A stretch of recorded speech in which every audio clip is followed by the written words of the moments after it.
বিশ্বকাপ জেতার দিনে মহিলা ক্রিকেটে বিশৃঙ্খলা। ইন্ডিয়ান হেভেন প্রিমিয়ার লিগের খেলোয়াড়দের স্টেডিয়ামে যেতে নিষেধ করা হয়েছে বলেই জানতে পারা যাচ্ছে। একেবারে রবিবার আমরা দেখেছি যে এইভাবে দুর্ধর্ষ জয় এনেছেন মহিলা ক্রিকেটাররা, এবং তার পরবর্তীতে তার পাশাপাশি ঠিক এই বিপরীত একটি ঘটনাও সামনে এসেছে। বিশ্বকাপ জেতার দিনেই মহিলা ক্রিকেটে এই বিশৃঙ্খলার ছবি সামনে এসেছে, এবং যে অভিযোগ সামনে আসছে ইন্ডিয়ান হেভেন প্রিমিয়ার লিগের খেলোয়াড়দের স্টেডিয়ামে যেতে নিষেধ করা হয়েছে। খেলোয়াড়দের স্টেডিয়ামে যেতে নিষেধ করা হয়েছে এমনটাই অভিযোগ সামনে এসেছে। আর বিস্তারিত জানবো, আমাদের সঙ্গে ফোন লাইনে রয়েছেন প্রতিনিধি অঙ্কুর ভট্টাচার্য। অঙ্কুরদা, ঠিক কি অভিযোগ সামনে আসছে, কি কারণে তাদের সেখানে যেতে নিষেধ করা হয়েছে? দেখো, এই যে জম্মু কাশ্মীরের যে ISBL league, Indian heaven premier league, এই ইন্ডিয়ান হেভেন প্রিমিয়ার লিগটা প্রথমত জম্মু কাশ্মীরের যে স্পোর্টস কাউন্সিল রয়েছে তারা জানতো এখানে খেলাটা হচ্ছে, কিন্তু তাদের বক্তব্য যে আমরা শুধুমাত্র তার বিনিময়ে পয়সাও পেয়েছি, সেই আমাদের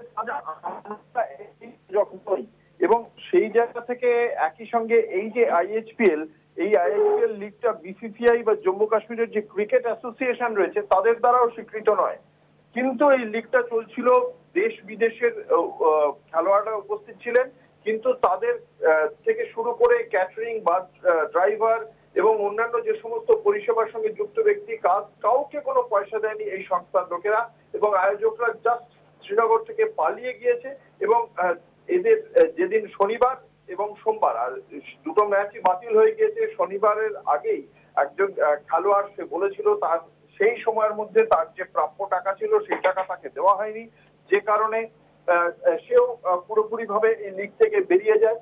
একজন খেলোয়াড় তার অভিযোগ ক্যামেরার সামনে তিনি বলছেন যে ম্যাচটা আজকে খেলা হওয়ার কথা ছিল, কিন্তু তিনি যখন ফোন করেন তার এজেন্টকে, তার এজেন্ট তাকে জানান যে কোনো টেকনিক্যাল কারণে তাকে মাঠে যেতে হবে না, খেলাটা বাতিল ঘোষণা করা হয়েছে। সেও যায়নি, খেলা বাতিল বলে ঘোষণা হয়, এবং সেখানে গিয়ে দেখতে পাওয়া যাচ্ছে খেলার মাঠে বহু যারা এই অন্যান্য কাজের জন্য যারা কেউ মাইক ভাড়া দিয়েছিলেন, কেউ বক্স ভাড়া দিয়েছিলেন, অন্যান্য যে সমস্ত কেউই কোনো পয়সা পায়নি, নট ইভেন ক্যাটারাররা, তারাও কেউ পয়সা পায়নি। খুব স্বাভাবিকভাবে এই ঘটনা নিয়ে জম্মু কাশ্মীর স্পোর্টস কাউন্সিল নিয়ে তার বিরুদ্ধে ক্ষোভ উঠেছে।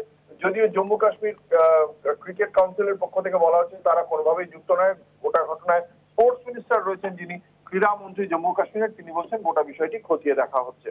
স্বর্ণালী, ধন্যবাদ তোমায়। কথা বলছিলাম, ফোন লাইনে ছিলেন প্রতিনিধি অঙ্কুর ভট্টাচার্য। আর ঠিক এই বিষয়ে জম্মু কাশ্মীরের ক্রীড়ামন্ত্রী সতীশ শর্মা এবং মহিলা ক্রিকেটারদের তরফ থেকে ঠিক কি বলা হচ্ছে শুনুন। नहीं, अगर ऐसा है तो उसके साथ सख्ती से निपटा जाएगा। उन बच्चों को मेरे साथ आपका फर्ज बनता है मिलाना भी। मेरी नॉलेज में नहीं, अगर ऐसा है तो उसके साथ सख्ती से निपटा जाएगा। उन बच्चों को मेरे साथ आपका फर्ज बनता है मिलाना भी। They have to pay all staff, everyone. No one has been paid a penny so far. To be paid, and players to be paid, umpires to be paid, and everyone else. So at the moment there's no further stuff I can tell you until stuff is done.